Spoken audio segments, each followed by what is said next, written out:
चक्क वर्षभरापासून सार्वजनिक शौचालयांची डागडुजी, पंचायत समितीचा अजब प्रकार।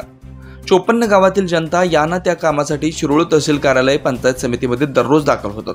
मात्र शिरोळ तहसील कार्यालयातील शौचालयांची दुरावस्था आणि पंचायत समिती कार्यालय परिसरातील सार्वजनिक शौचालयांचे वर्षभरापासून होत असलेली डागडुजी यामुळे जनतेची गैरसोय होते। गेल्या वर्षभरापासून पंचायत समिती कार्यालय परिसरातील सार्वजनिक शौचालय डागडुजीच्या नावाखाली बंदावस्थेत असून सदरच्या शौचालयांची डागडुजी होणार तरी कधी असा सवाल आता पक्षकारातून विचारला जातोय। शिरोळ तालुका पंचायत समिती या ठिकाणी तालुक्यातील विविध गावातून अनेक महिला व पुरुष कामासाठी येत असतात। मात्र या ठिकाणी सार्वजनिक शौचालय गेल्या वर्षभरापासून डागडुजीच्या नावाखाली बंद अवस्थेत आहे। याकडे संबंधित प्रशासनाने दुर्लक्ष केलं असल्यामुळे प्रामुख्याने महिला वर्गाची मोठी गैरसोय होते। सदरच्या शौचालयासमोर डागडुजीसाठी गेल्या वर्षभरापासून वाळू आणून टाकण्यात आली। सर्व शौचालय कुलूप बंद करून शौचालयाच्या दरवाजावर डागडुजीसाठी शौचालय बंद करण्यात आल्याचे फलक लावण्यात आलेत।